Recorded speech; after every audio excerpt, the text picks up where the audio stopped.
Halo, kembali lagi bersama kami di Petani Bali Official. Bapak Ibu petani Bali semua yang sudah subscribe, saya ucapkan terima kasih. Bagi yang belum subscribe, silakan di subscribe hingga diklik tombol loncengnya sehingga Bapak Ibu tidak ketinggalan dengan info dan konten terbaru dari kami. Sebelum kita ingin berbudidaya tanaman apapun itu, kita harus menyiapkan medianya terlebih dahulu, yaitu tanahnya. Tanah merupakan tempat bertanam yang tersusun atas batuan, mineral, dan bahan organik yang membusuk atau melapuk pada lapisan atas karena proses waktu. Mengapa tidak semua tanah dapat menghasilkan tanaman yang subur? Untuk menjawab itu, kita sebaiknya mempelajari terlebih dahulu faktor-faktor yang mempengaruhi kesuburan tanah. Faktor tersebut yaitu apakah struktur tanahnya baik? Kedua, apakah derajat keasaman pH tanahnya normal, asam atau basa? Dan yang ketiga, apakah tanahnya lengkap mengandung zat-zat makanan yang dibutuhkan oleh tanaman, terlebih unsur haranya. Tanah yang dikehendaki oleh tanaman adalah tanah yang berstruktur gembur, yang dalamnya terdapat ruang pori-pori yang dapat diisi oleh air tanah dan udara. Struktur tanah itu ada bermacam-macam, akan tetapi tanah yang dikehendaki oleh tanaman adalah struktur tanah yang remah. Keuntungan struktur tanah remah adalah udara dan air tanah berjalan lancar sehingga temperaturnya itu stabil. Keadaan tersebut memacu pertumbuhan jasad lenik tanah yang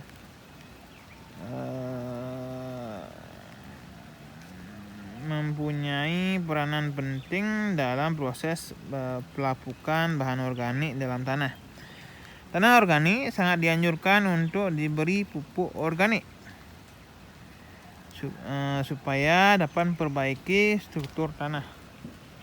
Pupuk organik dapat berasal dari pupuk kandang, kompos, ataupun pupuk hijau. Mengapa masih banyak tanaman yang tumbuh tidak subur meskipun tidak ditanam di lahan berpasir atau liat?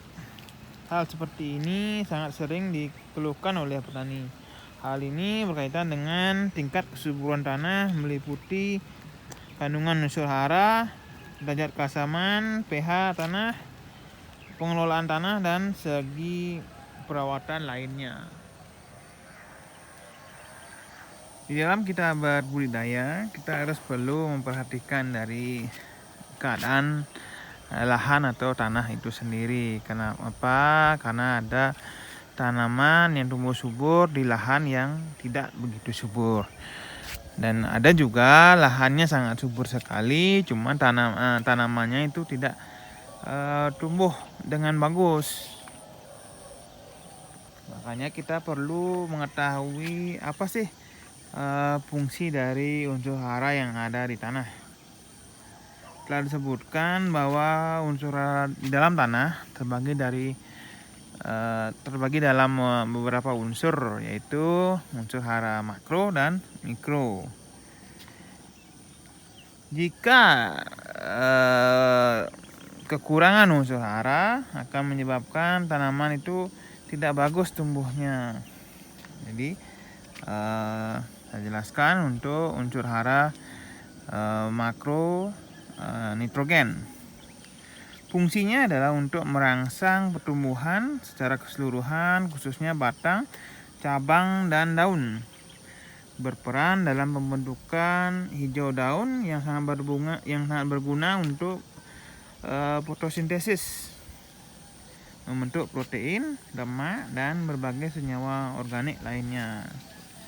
Fungsi dari fosfor adalah untuk merangsang pertumbuhan akar, khususnya akar benih dan tanaman muda, sebagai bahan mentah untuk pembentukan sejumlah protein tertentu, membantu asimilasi dan pernapasan, mempercepat pembungaan dan pemasakan biji serta buah. Untuk kalium, fungsinya adalah untuk membantu protein dan karbohidrat. Membantu pembentukan protein dan karbohidrat. Memperkuat tubuh tanaman agar daun, bunga, dan buah tidak mudah gugur. Sumber kekuatan bagi tanah dalam menghadapi kekeringan dan penyakit. Fungsi dari kalsium adalah untuk merangsang pembentukan bulu-bulu akar, mengeraskan batang tanaman, dan merangsang pembentukan biji. Kalsium yang terdapat pada batang daun berkhasiat untuk menetralisasikan senyawa atau suasana yang tidak menguntungkan pada tanah.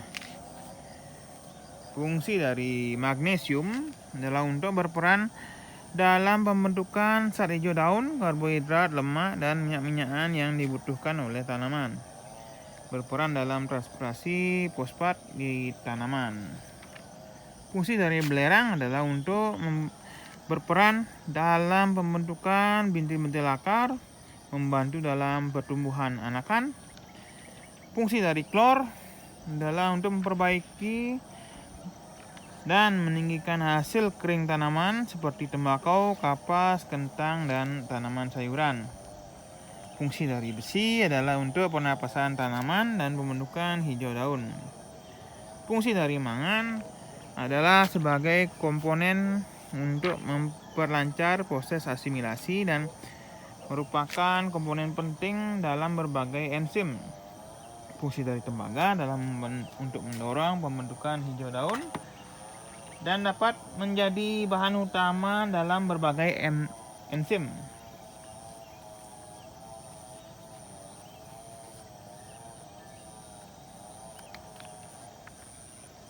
Fungsi dari boron adalah untuk mengangkut karbohidrat ke dalam tubuh tanaman dan mengisap unsur kalsium. Berperan dalam pembentukan bagian-bagian tanaman untuk tumbuh aktif. Pada tanaman penghasil biji, unsur ini pun sangat berpengaruh terhadap pembagian sel.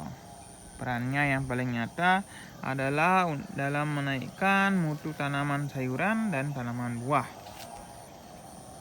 Fungsi dari molybdenum adalah untuk tanaman jeruk dan sayuran. Untuk tanaman pupuk hijau, molybdenum membantu mengikat nitrogen dari udara bebas. Fungsi dari seng adalah untuk mendorong pertumbuhan tanaman karena diduga seng dapat berfungsi sebagai hormon tubuh. Itu adalah fungsi dari unsur hara yang ada di tanah untuk tanaman.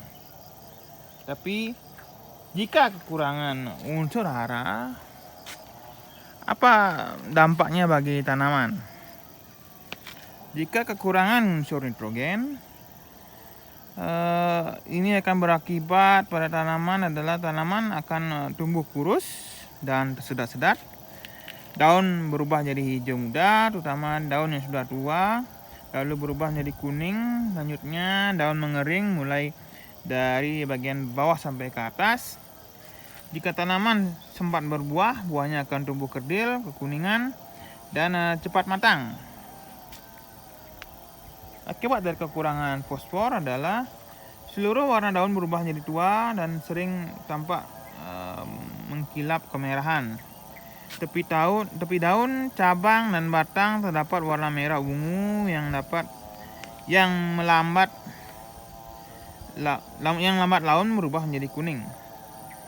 Jika tanaman berbuah, buahnya akan kecil, tampak jelek, dan cepat matang. Akibat jika kekurangan kalium adalah daun mengkerut atau keriting, terutama pada daun tua, walaupun tidak merata. Pada daun akan timbul bercak-bercak berwarna merah kecoklatan.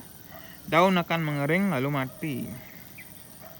Buah tumbuh tidak sempurna, kecil, mutunya jelek, hasilnya rendah dan tidak tahan. Akibat dari kekurangan kalsium adalah tepi daun-daun muda mengalami klorosis, kemudian menjalar di antara tulang-tulang daun. Kuncup muda akan mati karena perakaran kurang sempurna atau bahkan sering salah bentuk. Jika ada daun yang muncul, warnanya akan berubah dan jaringan di beberapa tempat pada helai daun akan mati. Akibat kekurangan magnesium adalah daun tua mengalami klorosis dan tampak bercak-bercak berwarna coklat. Daun yang semula hijau segar menjadi kuning dan tampak pucat. Daun mengering dan seringkali langsung mati. Pada tanaman berbiji sangat jelek pengaruhnya jika kekurangan magnesium. Daya tumbuh biji akan lemah. Jika tetap tumbuh, bijinya akan tampak sangat lemah.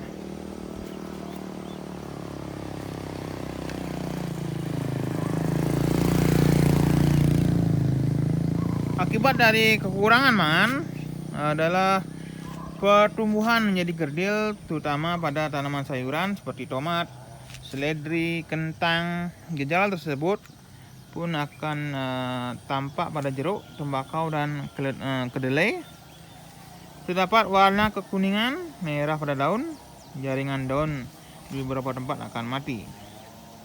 Kekurangan zat besi adalah yang akibatnya bagi tanaman adalah warna kekuningan pada daun, terutama daun muda. Tumbuhan tanaman seolah terhenti, akibatnya daun berguguran dan akhirnya tanaman mati mulai dari pucuk. Kekurangan dari belerang adalah seluruh daun muda berubah menjadi hijau muda. Kadang-kadang tampak tidak merata, sedikit mengilat, tampak agak keputihan, kemudian berubah menjadi kuning kehijauan. Tanaman akan tumbuh terlambat, kerdil, berbatang pendek, dan kurus. Kekurangan dari zat tembaga adalah ujung daun tidak merata, sering ditemukan layu, bahkan terkadang klorosis, sekalipun jaringannya tidak mati. Pada tanah organik yang agak asam, kekurangan unsur ini sering ditemukan. Tanaman yang kekurangan unsur tembaga dampaknya kurang bagus, terutama pada jeruk dan tanaman sayur. Kekurangan dari zat seng adalah daun berwarna aneh, misalnya kekuningan atau bahkan kemerahan, terutama daun agak tua. Daunnya berlubang, mengering, kemudian mati. Biasanya kekurangan unsur ini akan berakibat kurang bagus bagi tanaman sayuran, buah, dan biji-bijian. Kekurangan zat boron akan berakibat pada tepi-tepian daun, yaitu gejala korosis mulai dari bagian bawah daun mengering kemudian mati.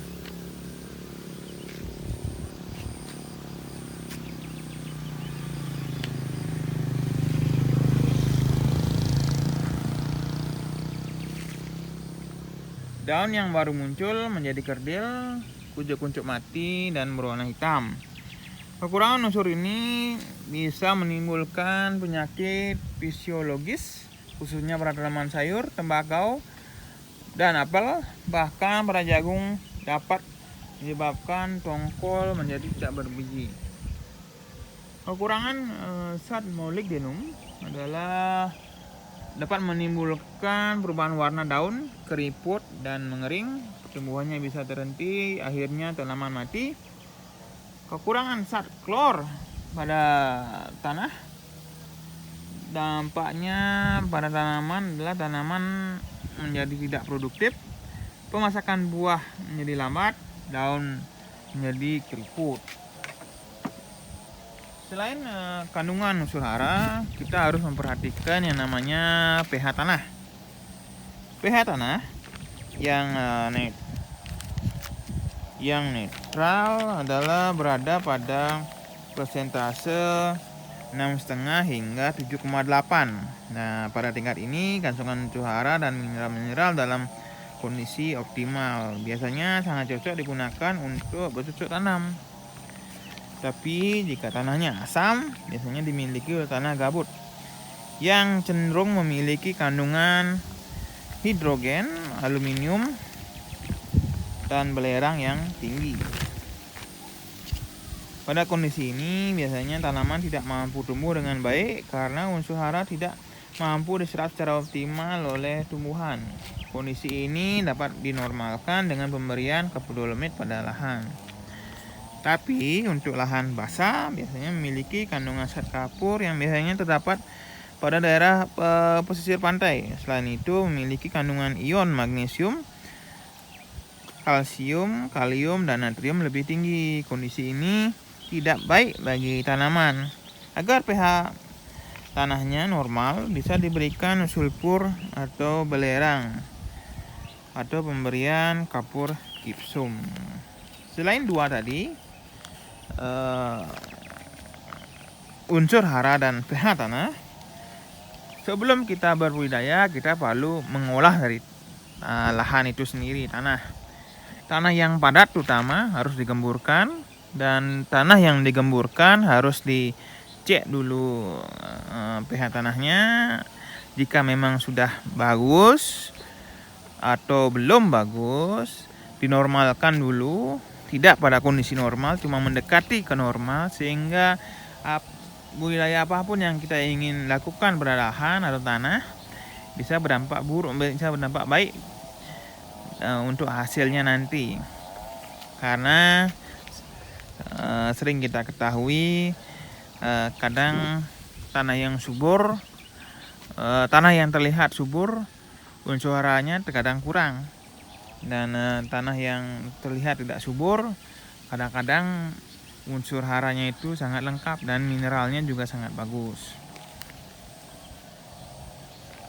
Selanjutnya dalam budidaya kita perlu namanya pemeliharaan dan perawatan ini bisa dilakukan dengan cara pemupukan secara berkala, disesuaikan dengan kondisi dan lokasi di mana lahan Bapak Ibu ada.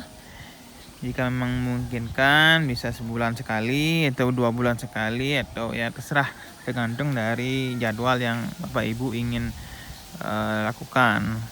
Selain kita perlu memupuk, kita juga perlu pemeliharaan. Pemeliharaan itu adalah jika kita ingin berbudidaya gulma atau tanaman lain selain tanaman yang ingin kita budidaya, kita harus hilangkan atau kita harus cabut, kita harus bunuh dia.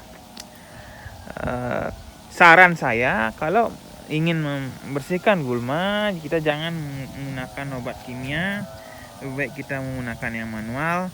Karena kalau kita menggunakan yang kimia, nanti akibatnya bisa berdampak buruk pada tanah. Tanah bisa kehilangan unsur hara karena mikroorganisme dalam tanah itu bisa mati, sehingga nantinya setiap kita ingin berbudidaya kita harus terus memupuk. Tapi kalau kita tidak menggunakan bahan kimia yang berbahaya, mikroorganisme dalam tanah itu tetap ada. Jadi dia itu bisa memproduksi sendiri unsur hara yang diperlukan oleh tanaman. Lebih baik kita lakukan secara manual. Memang pekerjaannya lebih lama, lebih ribet, cuma aman bagi kita dan bagi tanaman dan juga tanah. Kita tidak perlu memikirkan apa dampak buruknya bagi tanah, karena pastinya sangat aman bagi semua pihak. Cukup sekian info dari saya. Ingat, bagi yang menyukai video kami silakan di like. Bagi Bapak Ibu, jika informasi ini sangat berguna, silakan di share kepada teman, keluarga, dan teman-teman terdekat Bapak Ibu petani semua. Dan jika ada pertanyaan, silakan diketik di kolom komentar. Kami akan berikan masukan sesuai dengan apa yang kami aplikasikan pada tanah kami. Selanjutnya akan ada informasi tentang tanah. Jadi sebelum kita ingin berbudidaya, kita juga perlu memperhatikan tanahnya. Nah, tanah itu memiliki unsur hara yang berbeda-beda dan kondisinya juga berbeda-beda tergantung lokasi dari di mana lahan Bapak Ibu berada. Jadi silakan disimak info selanjutnya. Berikut akan saya jelaskan tentang jenis-jenis tanah yang ada di Indonesia. Tanah merupakan lapisan teratas di bumi yang tersusun dari mineral dan bahan organik. Tanah memiliki peran penting untuk menunjang kehidupan manusia di bumi. Ada banyak fungsi dan manfaat tanah. Tanah juga memiliki jenis yang berbeda-beda.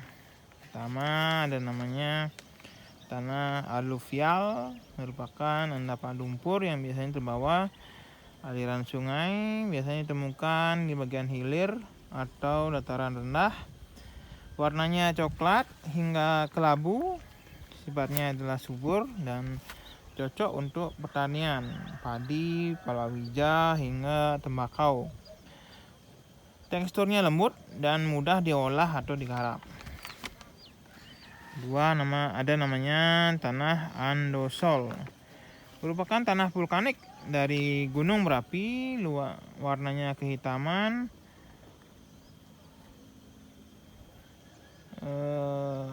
kandungannya adalah organik dan kandungan airnya sangat tinggi. Sangat bagus untuk tanaman dan biasanya terdapat di iklim basah dan curah hujan yang tinggi. Ketiga namanya tanah entisol, terbentuk dari pelapukan material letusan gunung berapi berupa debu, pasir, dan lahar. Tanah ini penggabungan dari vulkanik dan andosol, biasanya ditemukan tidak jauh dari daerah gunung berapi. Keempat namanya tanah grumusol, terbentuk dari lapisan batu kapur dan tufa vulkanik dengan kandungan organik rendah. Teksturnya kering dan mudah pecah saat kemarau, warnanya netral hingga alkalis. 5 ada namanya tanah humus, terbentuk dari pembusukan tumbuhan di hutan. Tanah ini banyak mengandung mineral dan sangat subur. Warnanya hitam dan banyak ditemukan di daerah-daerah hutan. 6 tanah inseptisol, tanah terbentuk dari sedimen dengan warna hitam keabu-abuan, sangat cocok untuk perkebunan kelapa sawit dan karet.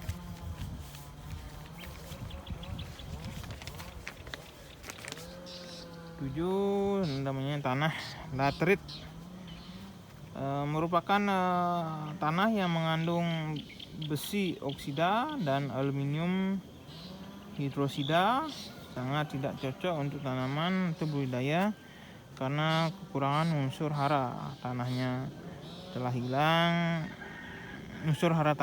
hilang sehingga tanah menjadi tandus dan kering. Nah, selanjutnya ada namanya tanah liat, merupakan campuran dari aluminium serta silikat, terbentuk dari proses pelapukan batu silika oleh asam karbonat dan oleh panas bumi. Biasanya digunakan untuk kerajinan dengan warna abu-abu pekat atau lebih kehitaman. 9 namanya tanah podsolik, terbentuk dari curah hujan tinggi dan suhu rendah. Kandungan unsur haranya sangat sedikit, sifatnya basah. Warna tanah merah ke kuning-kuningan.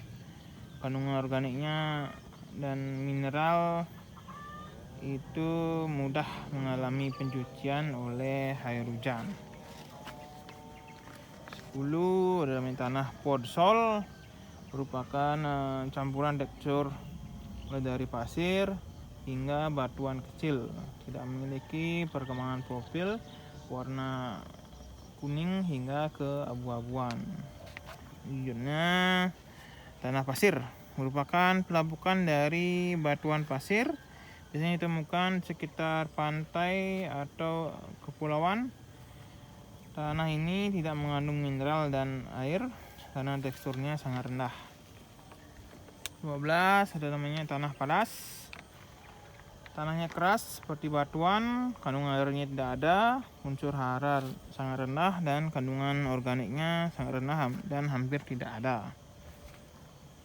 Selanjutnya ada tanah oxisol. Merupakan tanah yang hanya akan mengandung zat besi dan aluminium oksida. Banyak ditemui daerah beriklim tropis dan sangat cocok untuk perkebunan. Teksturnya halus, tanah liat dengan warna merah hingga kekuning-kuningan.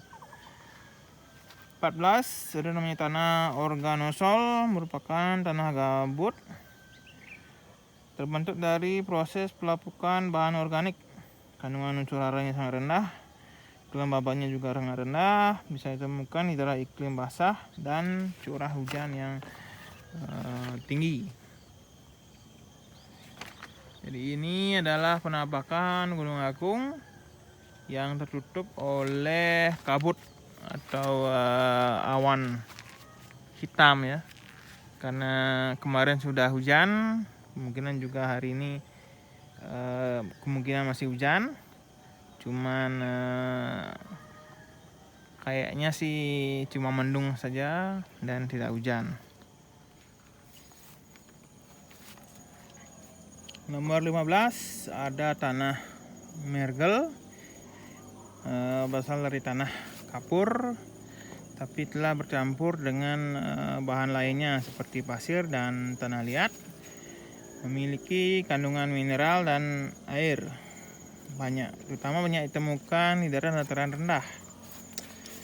16 ada namanya tanah latosol, terbentuk dari pelapukan batuan sedimen dan metamorf. Biasanya ditemukan di daerah curah hujan tinggi dan lembab, warnanya merah hingga kekuningan dan tidak terlalu subur. Nomor 17 tanah litosol, terbentuk dari pelapukan batuan beku dan sedimen.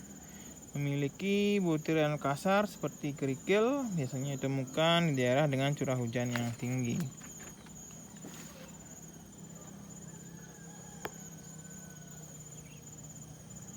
Jadi sekian informasi kami tentang tanah, unsur hara,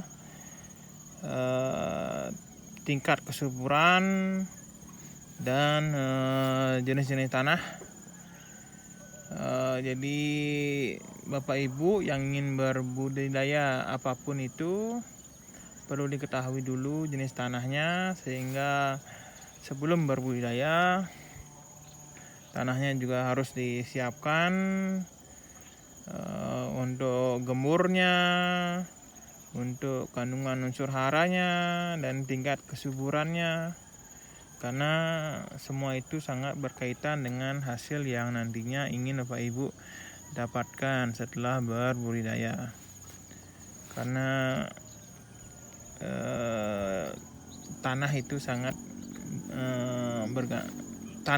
sangat penting untuk pertumbuhan dari tanaman apapun yang ingin Bapak Ibu budidayakan. Jadi tanahnya diolah terlebih dahulu. Setelah tanahnya diolah, barulah dilakukan penanaman atau budidaya. Bagi Bapak Ibu yang menyukai konten kami, silakan di like. Jika merasa informasi yang kami berikan sangat bermanfaat bagi Bapak Ibu, keluarga, teman yang sama-sama petani dan berbudidaya tanaman, silakan di-share, dan jika ada pertanyaan silakan diketik di kolom komentar kami. Kami akan berikan informasi sesuai dengan pengetahuan kami. Dan perlu juga kami ingatkan bahwa kami ini bukan ahlinya, kami hanya mempraktekkan dari hasil yang kami praktekkan di lahan kami. Jadi tetap ikuti konten kami tetap di subscribe, ingat diklik tombol loncengnya, dan tonton video kami sampai habis. Semoga informasi yang kami berikan dapat bermanfaat bagi Bapak Ibu sekalian. Sampai jumpa di konten kami selanjutnya. Terima kasih.